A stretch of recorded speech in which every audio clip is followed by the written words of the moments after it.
Tomorrow's headlines today is what we call it. Falcons, Bengals, what say you? Yeah, this is interesting. Falcons, the only undefeated team against the spread in the league, 6-0. The covering machine, the headline will be Bohemian Rhapsody. Another one bites the dust. I think the Falcons go down, and I think the Bengals win and cover here with ease. Colin, remember, this Falcons team, they were down 28-3 to the Rams, getting destroyed, and then they come back late. They were down 21-0 to the Bucs. When they have to step up in class, they kind of show their true colors. This is not a good spot. Bengals defense in the second half is interesting. Only team in the league not to allow a touchdown. And if you notice something, I was on the Bengals last week against the Saints, so I'm watching, and no more of this Zach Taylor first down. Let me hand it off to Joe Mixon into the line of scrimmage. He's out of shotgun throwing on early downs. They were really moving the ball easily against the Saints. I think they shred the Falcons here. I'm thinking like 40-20. Bengals put it on them. All right, Lions getting healthy off a bye week. Tomorrow's headlines today. What is it for the Lions and those Cowboys? You know, Cowboys look good on Sunday Night Football, right? Even with Cooper Rush, they came back, made it a game in the fourth quarter.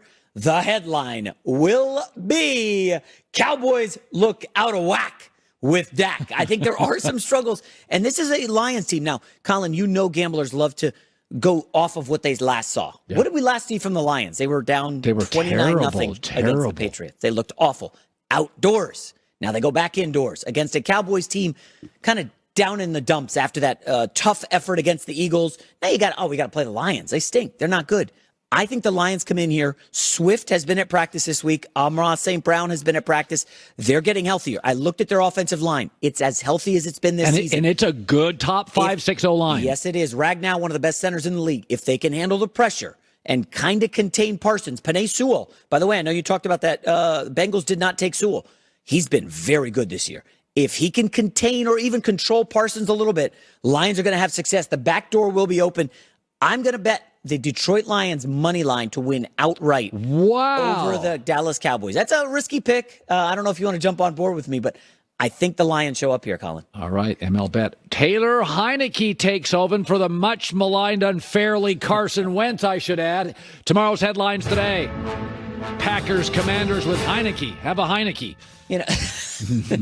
I know you're big in the stock market. You want to buy low and sell high. Yes. Right? This is kind of a bad spot to do that with Green Bay. The headline will be, your wish is my command. Heineke is a genius. Give me Taylor Heineke. You love it. You love it. Taylor Heineke. I think it's an upgrade from Carson Wentz. I know you may not believe that. You're a Wentz guy. He moves pretty well. He's very mobile in the pocket. And you know what? There's familiarity. We saw that clip, Terry McLaurin talking about him. This team knows him. He's been in the organization now for 3 years, knows the offense. I think they move the ball. And Colin, I mentioned it, this Washington run defense, 5th in efficiency. Derrick Henry could do nothing. I think he averaged 3.5 yards a carry. If they control Dillon and the other kid, Aaron Jones, what is Aaron Rodgers going to do? Who's his guy? Because he showed against the Jets. I don't have much. Allen Lazard over the top. No Cobb. What's up with your guy, the rookie Romeo Doubs? Like, is he going to show up here? This feels to me like a low-scoring slug it out. I think Washington could pull it out. You said the dogs have been barking this season. I'm going with another money line dog here. Give me the Washington Commanders. To win? To win. Wow. I think they're going to win outright against Green Bay. And then your show Monday morning. Aaron Rodgers now 3-4. Whoa. What's going on? All right, so it's a big matchup, although, we kind of feel like they're both really good and will be fine, but there is a little more pressure on the Niners to win. Tomorrow's headlines today, Chiefs in San Francisco. Now, Garoppolo and the Niners tend to play much better at home. Yes. They do. I will caution you. Practice just started literally 20 minutes ago for the Niners. I was reading it in between commercials. This injury report will be something to behold. As such, the headline will be country roads. Take Mahomes. Give me Kansas City to go on the road and take them down. First of all, we don't know how much Christian McCaffrey's going to play. What's your best guess? 15 snaps? No, God, no. He'll be in red zone situation. If they get to the 4, 5, 6 yard line, they'll have clever stuff for him. Give it to McCaffrey. Maybe dial up a reverse, something cute. But I don't expect a lot from him. And I just wonder, this defense for the Niners is really beat up. They have cluster injuries in the secondary on the defensive line. Mahomes and the Chiefs coming off a loss to the Bills.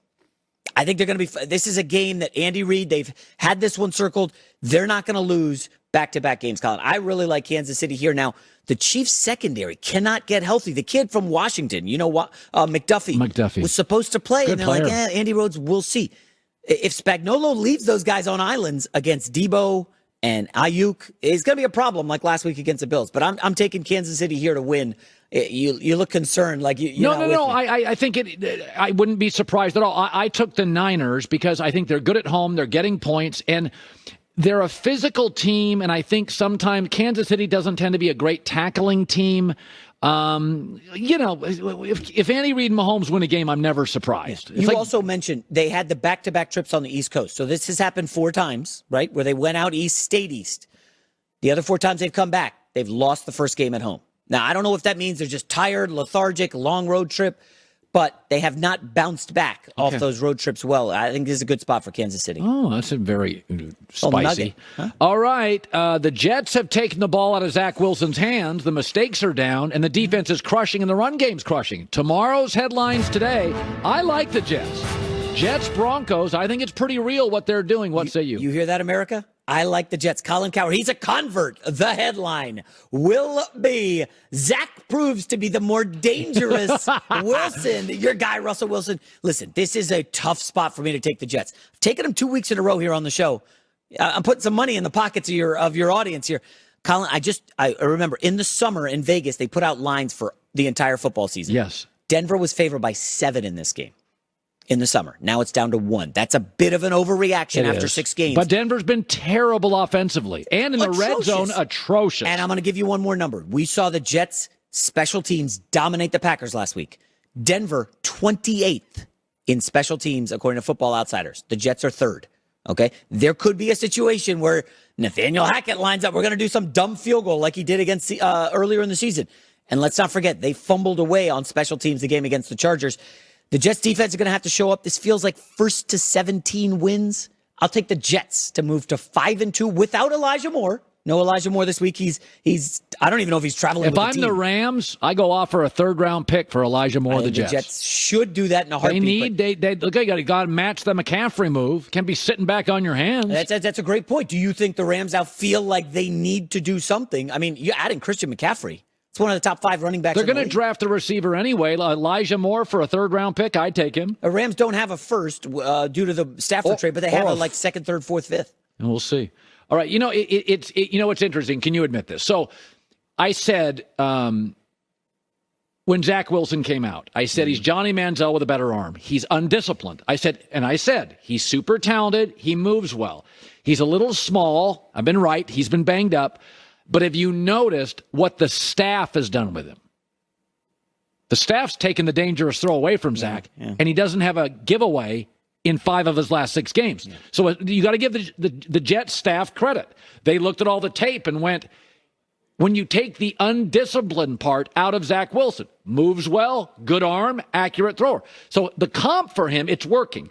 They're winning, not despite him. That's not fair to say. But it's a defense, special teams, run game, and they're limiting Zach's decision-making. Yes. And by the way, doesn't mean he can't handle it, but he is he was a little bit of a no risk it, no biscuit. He was a little bit of a doing my own thing at BYU guy, and he struggled against when he played like Chris Peterson's defense or Utah. So that you got to give the Jet staff credit. They have identified, this is part of football, they've identified what they are. Defense, running, they've drafted well, special teams. They like Zach, but the secret here on this offense is they have taken away about 10 to 12 throws a game from Zach. They just don't at this point in his career. This point. Next year could be different. They don't quite trust him with 30 throws. 18 to 20 is it. It's a great point. And you know who this reminds me of? Mark Sanchez, who admitted that to us, that they're doing the Mark Sanchez to Zach Wilson right now. Hey, keep it safe. Hand the ball off. We've got a great defense. We've got a good run game. And that's how the Jets are winning. But Colin, just to be truthful, big picture, you're very limited when you don't trust your quarterback. No. Yeah. They're not beating the Bills and the Chiefs. But as you establish a culture, you think Zach Wilson grows, he gets better. It's like Daniel Jones, like whatever the ceiling is. And I think Zach's a better thrower of the football than Daniel Jones. He moves, but I think Zach's got more raw talent than Daniel Jones. 4 years of Daniel Jones. Yeah. So there's kind of a ceiling. But it's like there is a process here. Like Lamar Jackson, a little bit better, a little bit better, a little bit better. These guys are all like 21, 22 years old. Like Zach shouldn't be as good as he's going to be. Now, Daniel Jones is different. He should be there now. Well, you mentioned Lamar Jackson. They played to his strengths in Baltimore, right? They brought in an OC. We're going to run the pistol and all that, and it's working. He wins an MVP. They win a lot of games. Do the Jets need to do that with Zach? No. I think what the Jets are doing, this is, first of all, what Robert Saleh's saying. I'm in year 2. If I'm going to get fired, it's going to be my